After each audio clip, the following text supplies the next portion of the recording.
जय श्री कृष्णा। इस बार बैकुंठ चतुर्दशी 14 नवंबर को है और कार्तिक पूर्णिमा के ठीक एक दिन पहले बैकुंठ चतुर्दशी का त्यौहार मनाया जाता है।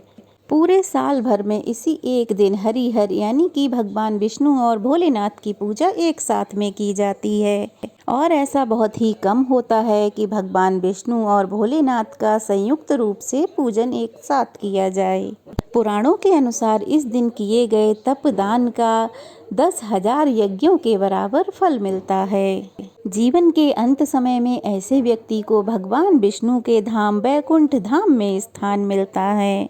हर साल कार्तिक मास के शुक्ल पक्ष की चतुर्थी तिथि को बैकुंठ चतुर्थी तिथि के नाम से जाना जाता है। ऐसी मान्यता है कि भगवान विष्णु ने चतुर्थी तिथि को स्वयं मणिकर्णिका घाट पर वाराणसी में स्नान किया था और कमल के पुष्पों से भोलेनाथ की पूजा की थी। तब भोलेनाथ ने प्रसन्न होकर उन्हें आशीर्वाद दिया था और ऐसा कहा था कि इस दिन भोलेनाथ और विष्णु भगवान की पूजा करने वाले व्यक्ति को बैकुंठ धाम मिलेगा। मान्यता है कि इस दिन भगवान विष्णु की पूजा करने से मनोवांछित फल की प्राप्ति होती है और अंत में बैकुंठ धाम में निवास मिलता है। इस दिन योग निद्रा से बाहर आए भगवान विष्णु को भगवान शिव से संसार के कार्य संचालन का भार वापस मिलता है। श्री हरि विष्णु इस दिन से संसार के पालनहार और संचालन की भूमिका में होते हैं। चातुर्मास में इन 4 महीनों में सृष्टि के संचालन का कार्य भोलेनाथ के ऊपर होता है और आज ही के दिन भगवान शिव भगवान विष्णु को संसार के पालन का कार्य संचार सौंपते हैं।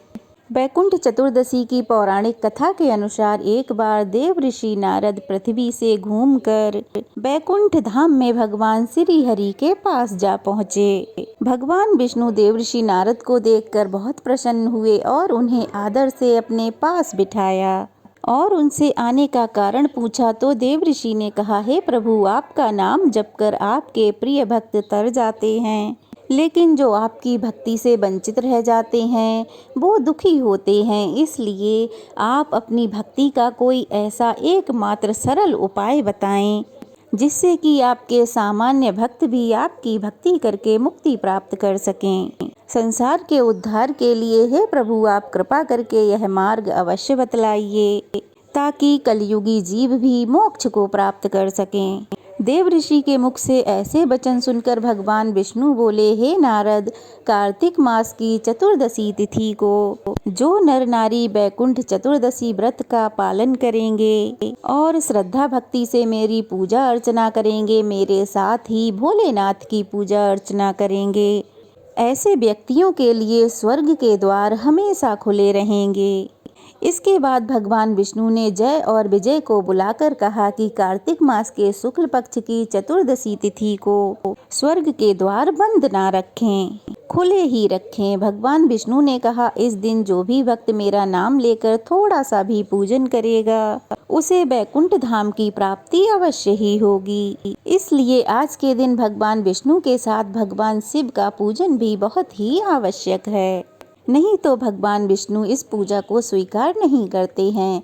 चातुर्मास में भगवान विष्णु एक योग निद्रा में जाने से पहले सृष्टि के संचालन का सारा कार्यभार भगवान शंकर को सौंप कर जाते हैं और उसके बाद देवउठनी एकादशी के दिन जब भगवान विष्णु जागते हैं और उसके बाद जब चतुर्दशी तिथि आती है तब भगवान भोलेनाथ उन्हें पुनः उनका कार्यभार सौंप देते हैं। इसीलिए इस दिन को हरिहर के रूप में उत्सव के रूप में मनाया जाता है।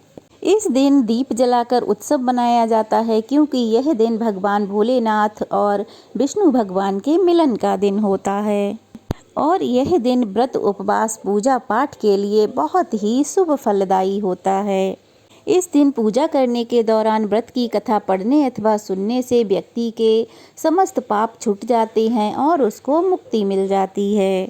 अब सुनिए बैकुंठ चतुर्दशी की दूसरी सबसे पौराणिक कथा। शिव महापुराण के कोटि रुद्र संहिता में वर्णित पौराणिक कथा के अनुसार एक बार भगवान विष्णु भगवान शिव की पूजा करने के लिए पृथ्वी लोक पर काशी विश्वनाथ मंदिर आए। वहां पर मणिकर्णिका घाट पर स्नान करके 1000 कमल के पुष्पों से भोलेनाथ का पूजन किया। जब वे पूजन कर रहे थे तो शिवजी ने उनकी परीक्षा लेने के लिए 1000 पुष्पों में से एक पुष्प कम कर दिया। जब भगवान विष्णु शिवजी की पूजा करने लगे तो उन्हें एक पुष्प कम मिला, तो वे सोचने लगे कि अब एक पुष्प मैं कहाँ से लाऊं, क्योंकि सारे पुष्प तो मैं पहले ही ला चुका हूँ। तो क्यों ना मैं अपनी एक आँख भगवान को अर्पित कर दूं, क्योंकि मुझे भी तो कमल नयन कहते हैं। मेरी दोनों आँखें भी तो कमल नयन और पुंडरीकाक्ष हैं। यह सोचकर भगवान विष्णु जैसे ही अपनी आँख निकालने लगे तभी वहाँ भगवान भोलेनाथ प्रकट हुए और बोले, हे श्री हरि, इस पूरे संसार में तुम्हारे जैसा सच्चा भक्त अन्य कोई भी नहीं है। इसलिए आज से कार्तिक की 14 बैकुंठ चतुर्दशी के नाम से जानी जाएगी और इस संसार में श्रद्धा भाव से जो भी इस दिन व्रत करेगा उसे बैकुंठ धाम की प्राप्ति होगी।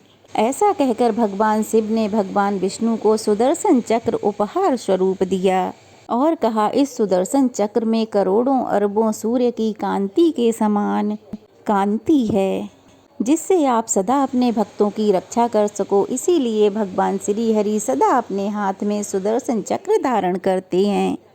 जय श्री कृष्णा, जय भोलेनाथ। ये थी बैकुंठ चतुर्दशी की व्रत कथा। कैसी लगी कमेंट बॉक्स में ज़रूर बताइएगा। अच्छी लगी हो तो वीडियो को लाइक करें, ज़्यादा से ज़्यादा शेयर करें। जय श्री कृष्णा।